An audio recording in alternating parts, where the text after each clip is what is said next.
Nii, tere päevast jälle. Tervitan siis Klaipedast ehk vanast Meemelist. Ma ei ole kaua vist üldse nii ilusa arhitektuuriga kohta näinud varem. Muidugi ilus arhitektuuriga, siin on kohati ka sellist jama ja muidugi ka Nõukogude arhitektuuri kõrghetki. Aga üldiselt see, mis on see ilus, see on see Idapreisi värk. Ja see on nii ilus, et tõesti, et süda jääb seisma on ilus. Ja muidugi kurbustunne on ka muidugi suur. Sest see, mis praegu, kus ma olen, eks siis on Euroopa on üks julmurite kontinent. Ja. Aga midagi kummalist juhtus, et internet on ju täis inimesi, kes võitlevad hambad ristis, et säilitada või saada staatust igasugustes hotellikettides ja lennufirmades ja ma ei tea veel kus. Nad irvitavad nende üle, aga vaadake, mul üldiselt staatus kuskil ei ole väärtult ühes äpis ma olen VIP, mis tähendab seda, et ma sain nüüd hotelli Deluxe Suite'i odavama raha eest kui kõige odavam ühene konku seal. Ja lisaks muidugi tasuta pandi mul juurde ka hommikusöök. Nii et staatuse nimel on mõtted võidelda. Allahindlus on umbes 250-300 eurot mul, mis tegelikult minu jaoks ei ole allahindlus, sest kui oleks see päris hind, siis ma loomulikult ei võtaks sellist kunagi. Ma ei suudaks seda lihtsalt lubada. Aga tänu staatusele ma selle peaksin kohe saama.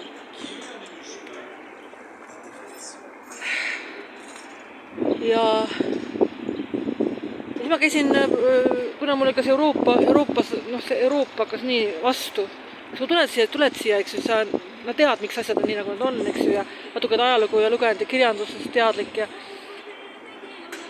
siis hakkab valus ja siis tegi tunne, et ma tahan Euroopast ära. See on julmurite paik ju, Ja siis, kui ma seda mõtlesin, siis vaatan üles ja näen Hiina restoran, mul on kõht tühi, ma pole söönud lõunat. Ma lähen söön Hiina toitu, see on midagi, mida ma mitte kunagi ei teeksid üheski linnas, aga lihtsalt sellel hetkel ma lihtsalt vihkasin Euroopat. Ma astun sisse ja muidugi see Hiina toit oli tegelikult Leedu toit. Ainult Hiina moodi oli nagu taldrikule pandud ja söögipulkadega ka võimalik süüa. Aga näiteks kõige naljakam asi seal oli seal laual oli tšiiliõli. Ja ma ülbitsen, ma kannatan hästi vürtsikad ja teravad välja. Ei, sellel ei olnud üldse mingid maitset, sellel oli lihtsalt õli maitset. Et isegi paprika maitset, mitte mingid maitset ei olnud. Isegi Tšiilist rääkimata, kes on Sichuani toite söönud, teab, mis see tegelikult peab olema, eks.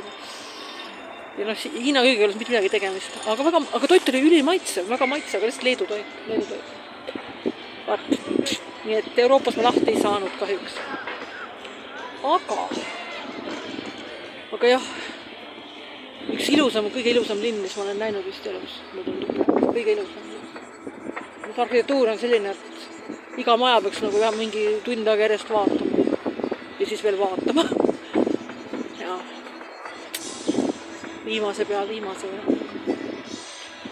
Aga kurb on, väga kurb. Nii et jah, et minu mõte oli tulla, siis kuna mais on ka kindlasti Steinerile sünnipäev, ma mõtlesin, et teist maailmas ta peab ikkagi tähistama seda lõppu ja nii edasi. Aga Königsbergi ja sinna kindlasti Steiner natuke eemal elab seal ka, et sündis tähendab, sinna ma väga ei saa, sest see on Venemaal. Tegelikult võiks sinna saada ka, aga esiteks kaasmaased lööksid maha, kui ma Venemaale läheksin praegu, teiseks ma ei taha ise sinna minna, nii et jälg tunne on lihtsalt, Eestis on väga räige venestamine praegu siiani, nii et Tallinnas käisin viimati, millal ma käisin viimati Tallinnas? 2016 vist on. Oli vist 2016. Ja see oli väga põgus, mingi päeva. Ja pärast seda ma olen ainult Tallinna lennujaamas sõitnud Tartust ja ma ei saa Tallinnasse minna. Viimane, kui ma olin lennujaamast, kui tulin Tallinna lennujaamast, siis lennujaam mingi venelane loeb ette seda pardale mineku teadet ja ta lõpuks, et soovitame ilusat reisi, mingid muud võimalused on ka olemas. Aga ma sain ühe go aroundi vähemalt. Mulle tundus, et see oli go around, sest selle lennuk läks maha, rattad peaaegu puudutasid maad, nagu oli täiesti all ja siis läks järsku üles. Nii et mulle tundus, et palangas oli go around. Mulle tundus. Aga jah. ei, siin ma võin 5 tundi järjest jalutada ja lihtsalt vaadata. Siin on tõesti nii ilus. Tulge kõik siia Ida-Preisimaale. Muidugi te peate ametlikult olema Leetu, Klaipedesse, aga noh. Odav on, oska pilet Palangasse lennujaama ja siis ma tulin Palanga linnast, tulin selle Vilniuse bussiga. Mul oli isikkaardi hinnaalandus oli neid piletid maksin 1 euro, see mingi 30 kilti just Palangast ja 1 euro 30 kilti, issand jumal. Mulle tundub, et äkki inimestel on mingi majanduslikke probleeme siin Leedus, et need piletid odavad on. Jah. Vaat.